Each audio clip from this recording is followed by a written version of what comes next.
Baton Rouge got its start when French explorer Pierre Lamont d'Iberville, the same man that founded New Orleans, led an expedition in 1698. The explorers found a red stick that marked the boundary between the Homa and Bayugala tribes, thus giving the settlement its name as Baton Rouge, which translates to red stick in French. And yes, I did use Google Translate to make sure that translation was real. European settlement would begin in 1721, when French colonists would establish a military and trading post. Since then, the city has been governed by the French, British, Spanish, the Confederates, and the United States. Below is the Pentagon Barracks, which is the only building in Baton Rouge to be occupied by all the previous stated governments. Today, the Pentagon Barracks houses the offices of the Lieutenant Governor and private residencies for state legislators.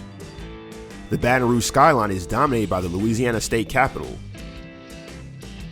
Constructed in 1932, it stands at 450 feet high and is the tallest state capitol building in the U.S.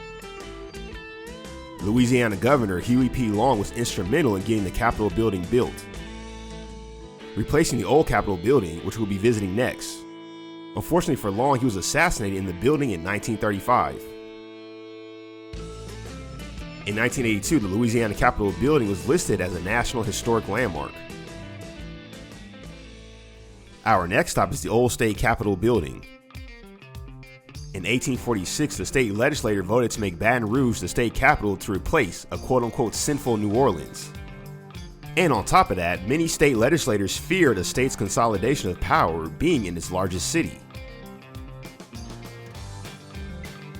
New York architect James H. Dakin was hired to design the Baton Rouge Capitol building.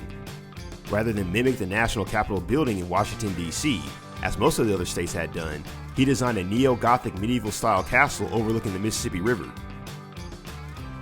Construction was completed in 1852. During the Civil War, Union troops took over the building in 1862 and turned it into a command post, prison, and garrison. However, the building caught fire twice. The building was rebuilt in 1882 by architect William A. Farrett, who was credited with adding the installation of the spiral staircase and stained glass dome.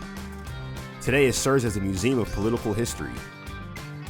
A quick look at the old Governor Mansion, which actually looks very similar to the White House. Legend has it that it was built this way because an aspiring Huey P. Long wanted to be familiar with the White House when he became president, so he had the White House duplicated in Baton Rouge.